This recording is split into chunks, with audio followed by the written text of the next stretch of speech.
Hi, everybody. Welcome back. My name is Meg Young, and I am looking forward to talking to you again today about some more tips and tricks to help you stay calm during this crisis of COVID-19 or any crisis that's going on. Remember that this crisis that we're dealing with right now is a shared trauma. That means everyone is dealing with it at the same time. That means the therapists that you're talking to, they're feeling the same stress. That means the first responders who are going out to deal with people are dealing with the same stress. That means the nurses and the doctors that are in hospitals and outpatient clinics, they're dealing with the same stress. This is not a normal time for us. This is not something that most people are used to. Most people are not used to shared traumas. So last couple of weeks, I've been giving you guys a bunch of tools and tips as well as education to understand that what you are going through right now as the first responders, as the medical professionals, as the grocery store clerks, as the people that are on the front lines of this, what you guys are going through and how it's normal and okay, and how to maintain a sense of calm for yourselves. Today, I wanted to talk to you a little bit about peer supervision, peer support, shared narratives. When we are going through something, you know how when you're going through something, you might talk to your friends or family about it, right? Like if you're stressed out, you might just talk to somebody about what the day was like. But who you're talking to are people that understand what you're going through. You may not talk to just anybody. You may not talk to your spouse, because they may not understand it. When we're going through this, we need to maintain that sense of support for each other. We need to maintain a sense of community. We need to talk to somebody who understands. That somebody who understands may be somebody that's in your same field, but it may not be. And right now, it might even be your spouse. So even though your spouse is not going through what you're going through, they're going through something similar. They know that you are going through a lot at work right now. And they're feeling fear for you. They're feeling the stress that you're feeling.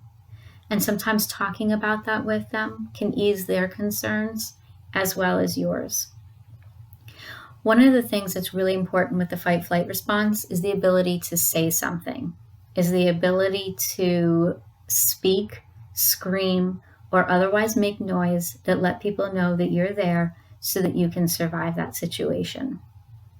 If a house falls down on top of you in a tornado, the only way people are going to know you're there is if you make noise. Our speech is very, very important to the survival instincts. So when we're holding it in, when we're holding in our stress, when we're holding in our fears, when we're holding in our anxieties, and we're not sharing those with those we love or other people who understand, it just increases the amount of stress that's going on in the body. It raises that fight-flight response higher. Furthermore, when we are not sharing that stuff, it starts to cycle around in our heads instead of being able to be let go. We have a harder time processing it. The brain has a much more difficult time processing what's happening if it's not being stated out loud. A lot of times we're able to solve our own problems if we say it out loud. It sounds so silly, right? You say something and go, wow, that sounded so silly. I should have known that. And that's because once you say it out loud, you're able to actually process it better. When you're saying it out loud, you are literally using both sides of the brain, and you have to use logic to be able to get it out. So logic is turned on. When we're stressed out, logic is often turned off. So sharing the narratives with our loved ones or sharing the narratives with our coworkers. The thing is when you're doing this, when you're sharing those narratives, share your feelings, share your fears, but then share your hopes. Share where you want to go with this as well.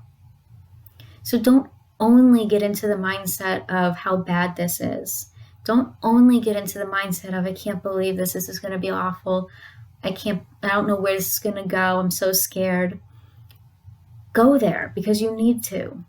But then also pull yourself back out and use all the other skills that we've talked about, the challenging thoughts, the mindfulness and all of that, to say, I am terrified right now. I'm going to work and I don't know. Eventually, I'm going to end up with this, and I am really scared. I don't know what's going to happen. I think I'm going to be okay, but I want to bring it home to you. So then you say, and let your spouse talk to you about it. And then say, as scary as this is, I really appreciate the fact that we can talk about it together. I really appreciate the fact that you're supporting me with this. And I want to make sure that I'm supporting you too. So is there anything that I can do now that I've vented to you? How can I support you? Thank your spouse for it, and thank yourself for being able to say it, and move yourself forward. What do I need today? What's going to make this okay right here, right now? What support do I need? What support do you need? And then what can I do to make myself move forward today and not get stuck in this? So today, I really want you to think about shared narratives. I really want you to think about using peer support. I really want you to think about you talking to others, talking to your loved ones, talking to your coworkers, and not holding this in. The more you hold it in, the more you bottle it up, the worse it's going to explode later on. The more you're letting it out piece by piece, it's kind of like that volcano. The more you're letting it out piece by piece, the easier it's going to be. Otherwise, you're going to get this major explosion someday. So I want you to keep that in mind for today. Tomorrow, or I think tomorrow. Okay, so tomorrow I'm going to talk to you a little bit more about using this time as a time to recoup, using this time as a reset button. Why that is so difficult, but at the same time, why it's so helpful. And what we can do, kind of the brain, thinking about the brain, why it's so hard, understanding that the difficulties, the barriers in that, and then also finding ways to use this as a reset button for ourselves as humanity and as individuals. All right. Have a wonderful afternoon, and I'll talk to you tomorrow.